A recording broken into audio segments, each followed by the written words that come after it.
DC Nation, oh my god, we just got the first episode of Lanterns last night, and holy shit, what a premiere it was.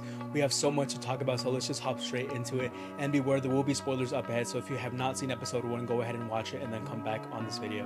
And like I said in my last video, some of you guys spoke way too soon because this pilot was generational, so please fill out this apology form for me right now ASAP. This episode wasted absolutely zero time throwing us into this story. We didn't even dip our toes into the water. We were just thrown straight into the deep off the bat. It was so peak, the suspense, the humor, the constructs, and most of all the chemistry between these two guys. I'm not even joking when I say that these two are both top 5 castings in this DCU thus far. I personally just want to thank Josh Brolin for passing up on the role of Hal Jordan because Hal Chandler is Hal Jordan in the flesh. Me and my buddy were just laughing our asses off because the show opened up with him just trying to rage bait John the entirety of the time, because not only did he show up after disappearing for 2 weeks hungover and late, he also tried to kill my boy John immediately off the bat by driving him off a cliff. Me and my homie were also laughing our asses off when he said he used bubble wrap to save himself, because that was just all-time line delivery by Aaron Pierre. Hal also made John walk 3 miles in the desert and left him stranded to take a plane while he just flew to Nebraska immediately. John is a better man than I'll ever be because his patience is just god tier, and it's because, as we see in this opening scene, he's been training since youth to become a Green Lantern. But like I said, we're immediately thrown into this mystery as our 2 lanterns arrive in Rushville, Nebraska, where John then hustles like Officer Earl after one of the aliens in disguise. But upon capture, Hal isn't allowed to interrogate the alien, so he comes up with the dumbest plan of all time, which is to get himself arrested and get 5v1 jumped in the bar. And this scene is just so funny to me because John just does not give a shit about him whatsoever. Right here. Will do. You got it.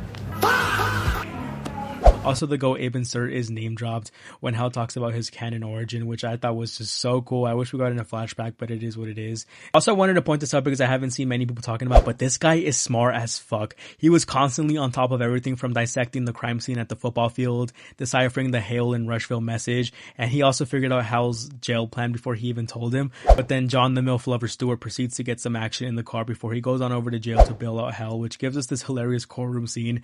And listen, if Hal Chandler didn't make you laugh in this episode at least like 3 times, then you're just broken. Jesus Christ, we've only been here 24 hours. I'm impressed. But it's here where we meet the hot sheriff's husband and we start to get more of a grasp about what this mystery is all about. However, as they arrive to the big scary compound, it's here where we're first introduced to Garrett Dylan Hunt's character, William Magnum, aka William Hand, aka Black Hand. Now, this is just me being a theorist, but come on, man. Both of these are named William, and either Garrett is a massive troll by posting this on his story when he got cast, or they might actually be laying down the groundwork for the Blackest Night saga. Plus, he teased last week that his character in the show is a quote-unquote facade that disguised being a conspiracy theorist cowboy who is well aware of what's going on around him with all of the aliens. Plus, this dude right here, played by Paul Ben Victor, who we have not seen yet, but I am willing to bet the house that he is none other than Atrocitus himself, leader of the Red Lanterns. The codename for his character when he was cast was Anton, and it was described as somebody who was seeking vengeance for his people who were wronged. And he was also body scanned for the show, so why would he be body scanned if he was just playing himself? And piece that together with the Manhunters, who we now know are the villains in this show, because in the comics, the Manhunters were the ones who slaughtered Atrocitus' planet, including his family, in the massacre of Sector 666. I have no clue why he looks like regular dude, but we're just gonna have to wait and see. But then the two head to jail to interrogate the mysterious alien, and this is easily one of the best scenes in the DCU thus far. The suspense in this scene is just top tier. The Harry Potter, the Obama trivia was so random, but it works so well within the context of the scene. And I also really loved how they displayed Hal's veteran savviness, knowing what types of questions to ask. But then this shit gets serious, it gets juicy when the alien begins to mock the Green Lantern oath. And my first reaction when I was watching this scene was that Hal was crashing out way more than he should. It felt like he was more mad for a deeper reason than just being mocked. And probably because he may have broken the oath or at some point went way too far over the line. Which is why he's kind of lost his way. He's doing things like using the ring for materialistic gain and just a lot less nice than he was 10 years ago. But he's still that fucking guy. He is still him. Because he proceeds to shield an entire explosion with that ring on 2% battery life. That's why he's the GOAT! The GOAT! But after that, we time travel to present day 2026, where Jon Stewart is looking like the cleanest dude of all time. I mean, this is just one-to-one to Justice League Unlimited Jon Stewart. Oh my god, this guy's gonna steal the absolute show in Man of Tomorrow next summer. However, immediately we notice that he does not have the ring in present day, so what the hell is going on? And then we see our boy Hal with a gunshot to the dome, posted up like Jack Nicholson in The Shining, dead. So at this point, I'm like thinking 50 different things. I have a million questions because his ring is gone. John doesn't have it, despite being in line to inherit it. Chosen by the Guardians themselves. And Guy Gardner is technically the only Green Lantern during all of this.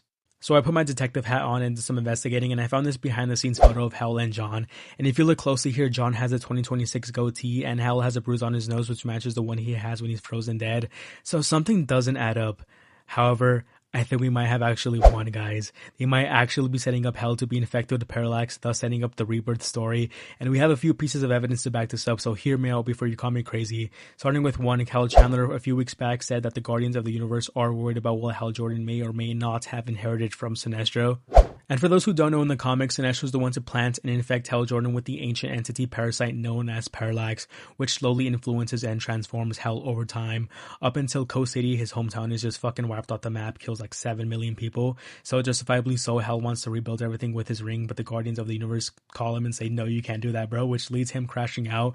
And in response, Parralax completely takes over Hal and his body. So I don't know what they're going to do in the show, but this would explain to why he's kind of a dick in it. His ring also does have a yellow outline on it, which some have regarded as a cosmetic choice, but even the title card is yellow.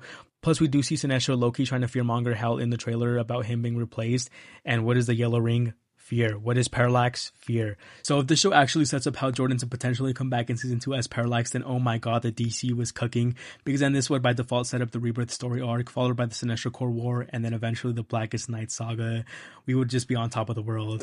And I'm already seeing people crying about Hal Jordan died in episode 1, but trust me guys, there's a lot more nuance to it. There's going to be a lot more that we're being led on. And I promise you guys it's going to be worth it. I just cannot wait to see this mystery unfold for the next 7 weeks. With all that being said, let me know in the comments down below how excited you guys are for the rest of the series. What you guys think of episode 1? Do you guys have any theories? Where is this show heading? I have no idea, but I for one cannot wait to see this series unfold.